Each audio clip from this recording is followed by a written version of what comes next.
Hi friends, welcome to Kurinji.com. ரவையும் தேங்காயும் இருந்தால் போதுங்க, நல்ல ஒரு மிருதுவான ஸ்வீட்டை நம்ம வீட்டில் செஞ்சிடலாம். பிகினர்ஸ் கூட இந்த ஸ்வீட்டை எந்த ஒரு பயமும் இல்லாமல் ரொம்ப ஈஸியாக செய்யலாங்க. ஒரு கடாயில் 1 டேபிள் ஸ்பூன் அளவுக்கு நெய் ஊற்றிருக்கேன். இந்த ஸ்வீட்டுக்கு நமக்கு மொத்தமாக ஒரு 1.5 டேபிள் ஸ்பூன் நெய் இருந்தாலே போதும், நம்ம இதை செஞ்சிடலாம். இப்போ நெய் நல்லா சூடானதும் இதில் 1 கப்பு ரவையோட கலர் மாறி நல்ல ஒரு வாசனை வர வரைக்கும் வறுத்துக்கலாம்.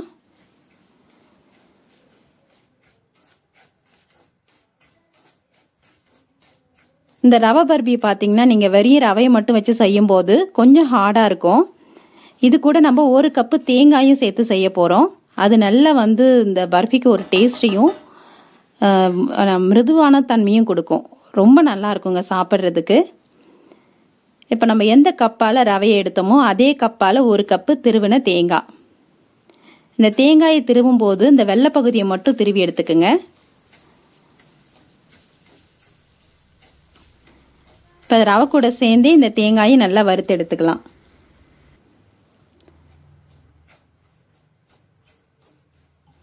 இந்த ரவையும் தேங்காயும் நெய்யில் வறுபடும் போது அவ்வளோ ஒரு வாசனை இருக்குங்க. ரொம்ப நல்லா இருக்கும் இந்த வாசனை.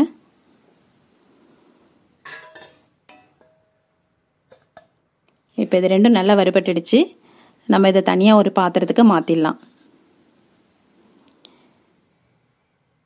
இப்போ அதே கடாயில் 1.5 கப்பு சர்க்கரை, 1 கப்பு ரவைக்கு 1 கப்பு சர்க்கரை, 1 கப்பு தேங்காய் எடுத்தோம் இல்லைங்களா, அதுக்கு ஒரு 1/2 கப்பு சர்க்கரை, 1.5 கப்பு சர்க்கரை சேர்த்து செய்யும்போது இதோட இனிப்பு கரெக்டாக இருக்கும். இப்போ இந்த சர்க்கரை முழுகிற அளவுக்கு தண்ணி ஊற்றிக்கலாம். நான் ஏன் இந்த ஸ்வீட்டை பிகினர்ஸ் கூட எந்த பயமும் இல்லாமல் செய்யலான்னு சொன்னேன்னா, இதுக்கு நமக்கு எந்த பாகு பதமும் தேவையில்லைங்க. சர்க்கரை நல்லா அந்த தண்ணியில் கரைஞ்சி பிசு பிசுப்பு தன்மை வந்தாலே போதும். நம்ம வறுத்து வச்சிருக்க ரவையும் தேங்காயும் இது கூட சேர்த்துடலாம்.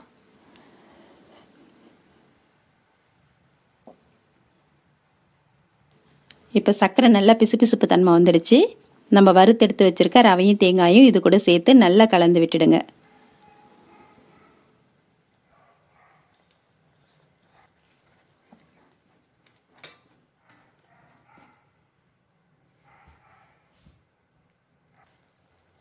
இப்போ இது கூட ஒரு பிஞ்சு உப்பு. இந்த உப்பு சேர்க்கும் போது தான் உங்களுக்கு இதோட ஸ்வீட் தூக்கி கொடுக்கும். டேஸ்ட்டும் ரொம்ப நல்லா இருக்கும். 1/2 ஸ்பூன் ஏலக்காய் தூள். நம்ம ரவையை வறுக்கும் போது 1 டேபிள் ஸ்பூன் நெய் ஊற்றணும். இப்போ ஒரு 1/2 டேபிள் ஸ்பூன் அளவுக்கு நெய் ஊற்றி கலந்துடலாம்.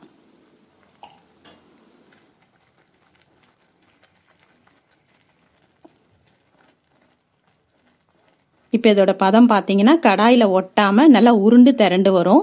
அப்போ நம்ம எடுத்து நெய் தடவின பிளேட்டில் ஊற்றிடலாம்.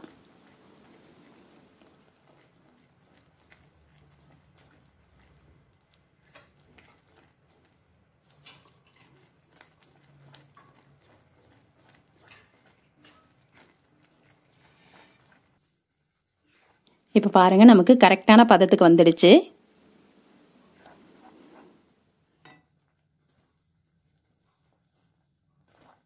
இப்போ ஏற்கனவே நம்ம ரெடியாக நெய் தடவி வச்சுருக்க பிளேட்டில் இதை ஊற்றிடலாம்.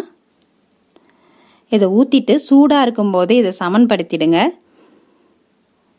சமன்படுத்திட்டு இதுக்கு மேலே உங்களுக்கு எந்த நட்ஸு பிடிக்குதோ, முந்திரி, பாதாம், பிஸ்தா எதுவாக இருந்தாலும் பரவாயில்லைங்க, அதை பொடி பொடியாக கட் பண்ணி இதுக்கு மேலே தூவிடுங்க. சூடாக இருக்கும்போதே நீங்கள் தூவினாதான் அதில் ஒட்டிக்கும். ஆறி போன பிறகு நீங்கள் போட்டிங்கன்னா அது தனியாக உதிர்ந்துடும். இது பார்க்குறதுக்கு ரொம்ப நல்லா இருக்குங்க.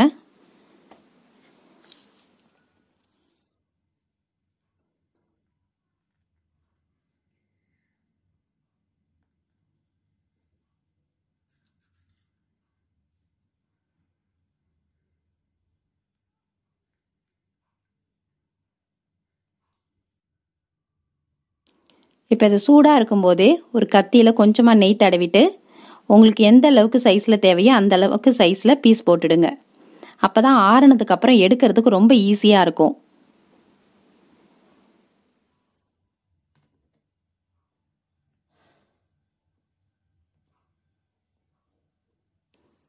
இந்த மாதிரி போட்டுட்டு நல்லா ஒரு 5 நிமிஷம் இதை நல்லா ஆற விட்டுடுங்க.